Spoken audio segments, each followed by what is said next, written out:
Norðurstrandarleiðin heldur betur komin á heimskortið. Hvernig kviknaði þessi hugmynd? Þessi hugmynd kviknar upp á mörgum hugmyndum. Þegar þær eru teknar saman og menn leggjast yfir það, hvað er verðmætin í hugmyndunum, þá verður úr þessi eina. Þetta eru sem sagt hugmyndir sem komu frá fólki í ferðaþjónustu, fólki sem eru ferðamál og fulltrúar sveitarfélaganna, sem voru að skapa hvert á sínu svæði svona minni hringi fyrir ferðamenn til þess að reyna að draga fram eitthvað spennandi. Og menn voru svolítið stopp þar hvert ætti að fara og síðan var ákveðið að steypa þessu saman í eina hugmynd, ráða verkefnastjóra í starfið og fara að skoða svona fyrirmyndir erlendis frá, hvernig svona ferðamannaleiðir væru unnar. Svo sem eins og frá Írlandi? Já, Írlandi Wild Atlantic Way sem er svona okkar stóra fyrirmynd að þessu og þannig í rauninni verður hugmyndin til. Þannig að sko úr svona bara hugmyndin í ferðamannahringur síðan bara verið að þróa eitthvað sem stekkar og stekkar og verður aðeins frábæra verkefni. Og viðtökurnar glæsilega Lonely Planet velur þetta einn af bestu 3 áfangastöðunum í heiminum, takk fyrir. Já, 10 bestu áfangastæðir Evrópu sem það sem við erum í 3. sæti, sem er náttúrulega bara stórkostlegt. Þannig að Lonely Planet er sá ferðamiðill sem er stærstur í heiminum og stýrir ferðahegðun gríðarlega mikið. Þannig að þetta er bara stórkostlegt. Og þetta er leiðin, Arnheiður, á milli Hvammstanga og Bakkafjarðar. Þetta er rauninni allt Norðurlandið og þér ber að fara meðfram sjónum og upplifa það sem þar er að sjá, heyra og finna. Já, nákvæmlega. Og þarna erum við að fara kannski svona ótránar slóðir í ferðahegðun. Við erum að fara skagana okkar. Fyrir nesin. Fyrir nesin. Taka Vatnsnesið, Skaga, Tröllaskaga, Tjörnesið, Melrakkasléttuna og Langanesið. Eitthvað sem að menn oft bara sleppa úr og við erum það búin að liggja yfir og kortleggja hvað er spennandi að sjá á þessum slóðum. Hvar getur þú séð miðnætursól og hvar er norðurljós, hvar er svört strönd sem hún kemst að, hvar eru aðgengilegir vitar, hvar eru góða göngulegir. Selir og hvalir. Selir og hvalir, sjálfsögðu. Fuglalífið.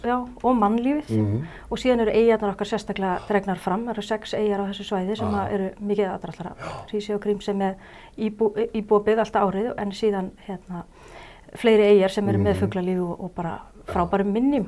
Og jarðfræði náttúrulega á Tjörnesi og Skaga og víðar er náttúrulega einstök. Já, og við skiptum í rauninni leiðina, við leggjum áherslu á að menn séu að ferðast og dvelja og stoppa lengi og við viljum gjarnan að menn koma bara aftur og aftur til þess að skoða, þannig að við skiptum leiðinni svolítið eftir þema. Þannig að við erum með náttúruöflin á norðaustursvæðinu, norðurhéraðsvæðinu okkar. Við erum með sjávarmenningun og sjávarþorpin í Eyjafirðinum og síðan erum við með menningun okkar og söguna á Norðvesturlandi sem svona áherslu þætti. Og hugmyndafræðin er svolítið svo að stytta sér ekki leið. Já, nákvæmlega. Og ferðamenn spurja oft hvað þarf ég langan tíma til að ferðast hérna. Við viljum ekkert vera að svara því hvað þarf langan tíma, við viljum segja að vera lengi og fara út í bílnum, stoppa. Þess vegna köllum við þetta Norðurstrandarleið en ekki Norðurstrandarveg, að þetta snýst ekki veginn, þetta snýst upplifuna á þessari leið. Já. Og þú getur farið hana með öllu móti, tekið hluthafinni eða alla eða farið hana fram og tilbaka? Já. Byrja hvorum einn sem er og hún reynir byggir á því að þú ert ekki að fara eftir leiðinni fram og tilbaka. Það er bara á leiðinu út á Grenivík þar sem þú fer fram og tilbaka, annars er þetta bara lengja og þú getur byrjað hvorum einn sem er og bara valið svæði og notið. Og þetta leiðir hugana því, Arnheiður, hvaða eru til margar góðar hugmyndir í ferðaþjónustu á þess að maður komi endilega auga á það strax. Akkurat. Við keyrum svolítið framhjá þeim.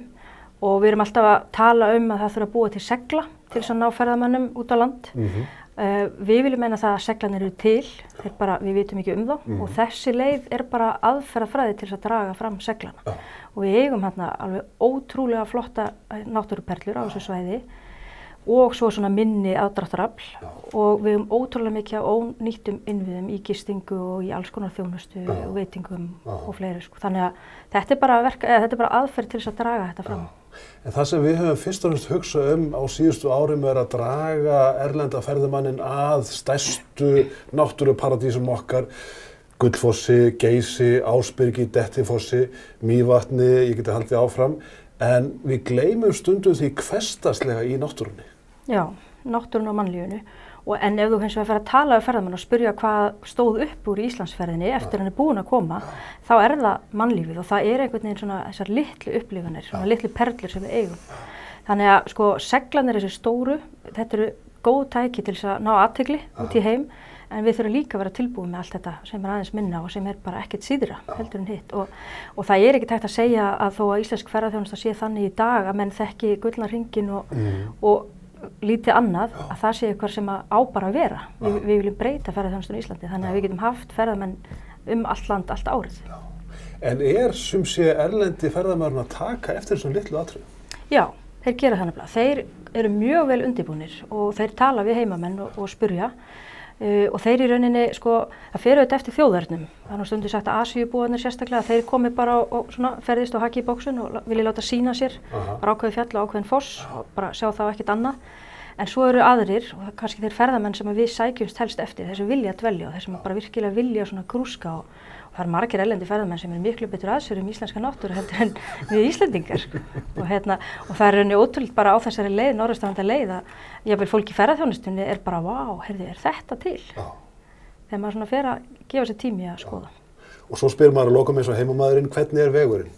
Hann fær? Það fyrir eftir í hvort þú ert að sumri eða vetri og hvert þú ert að fara. Það svolítið þannig, Hann mismunandi og einn stór hluti af kortlagningu einmitt vegurinn fær, hvenær hann fær, þarf að gera eitthvað til þess að laga hann og hægt að beina ferðamönnum þangað. En svo það líka bara að við segjum svolítið að það eru sum svæði þar sem að ferðamenn hvað sem að koma. Það ekki verið að gera neitt varðandi merkingar eða uppbyggingu vega. Og þá í rauninni þetta líka tæki til þess að stýra svolítið þeirri umferð og leiðbeina ferðamönnum á færa vegi á réttum tímum. En lykillinn að fara hægt. Fara hægt og njóta.